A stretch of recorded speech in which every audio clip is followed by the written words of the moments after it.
Villains of Valley View season number 2 coming to us on Disney Channel tonight, and then the next day going to be on Disney Plus. And the next week it moves to its regular night on Friday nights. Two of the stars, Isabella Pappas and Kayden Muller-Janssen, here to chat all about it. Thank you so much for your time today.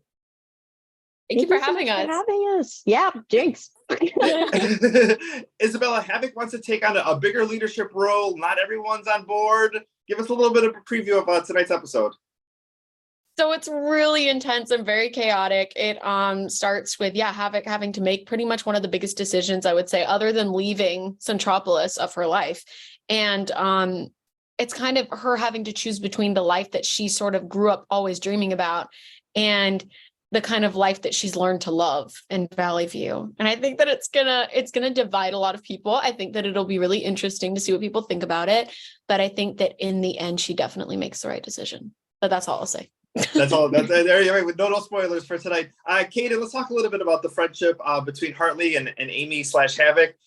You kind of get two friends for like the price of one.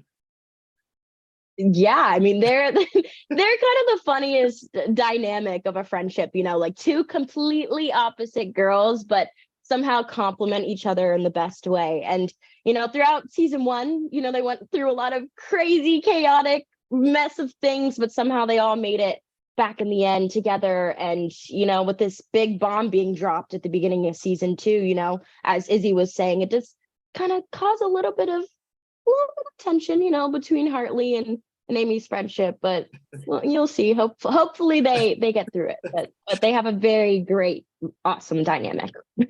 But it's not just between Hartley and Amy, but there's a couple of close calls that we're going to see this season for the Mannins. Isabella, why don't you tell us a little bit about maybe what might be happening, because there's a couple of close calls. Yeah, there's a lot of close calls. There's close calls in terms of just safety in general, as usual. And there's also close calls in terms of, their secret being exposed, which I think is kind of, that's the underlying thing that's gone from season 1 to season 2. It's all, overarching. But I think that we get through it pretty well. It's really interesting without giving anything away. But I think that a lot of really amazing new characters are introduced this season. And I'm really excited to see what people think about them. I think that they really add something to our show. They really they bring in so many different things, whether it be comedy, drama, just progressing the storyline. But I can't wait to see people get introduced to these new characters. I'm going to ask both of you, but Kate, I'll go ahead and start with you. There's a special guest in the brand new episode. I'll just say it's not of the human variety.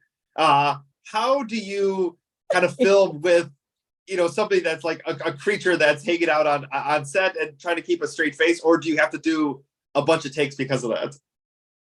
Oh, well, for this specific episode, we did have to do a few takes just because the person or object that was playing this thing, we were actually pretty close with and worked with him a lot during season 1. So it was a little difficult, in moments like that when you have to pretend that something is there. It can be a little funny in times, but it's a little hard, but it was definitely a blast to shoot.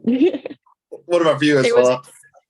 It was really funny. There's one part, without giving anything away, but there's one part where this creature is breathing like on us, and that part for me was the hardest part to not laugh in, because what they actually did for the creature was they had a leaf blower and they were just going woo, woo, woo, and just in our ear, and it was so funny. I was trying so hard not to laugh, but it's so cool to see how Patricia that too. Out. Yeah, Patricia was so funny during it was really hilarious. It was great. But and the final thing here, as far as parents and kids watching the show together, because obviously we're dealing with superhero nature here of the show, but there's a lot of lessons that kids can take away from making the right decisions, to choosing their powers that they have within themselves to use them for good, or their friendships. And do you get a lot of messages from kids or parents who are saying like, you really helped us in a certain lesson because of what we saw on the show? Yeah, I mean, I think I feel like this for me as well as kids. I feel Amy really helped me with my confidence in general, like as a person. And I do get a lot of messages from parents and kids saying that our show helped them, kind of be themselves and sort of come to terms with who they are and not be, ashamed of it, and kind of let people know who they are. And I think that that's really important, because I think, that's the best thing that you can do for kids, is to just let them have the space to truly be themselves.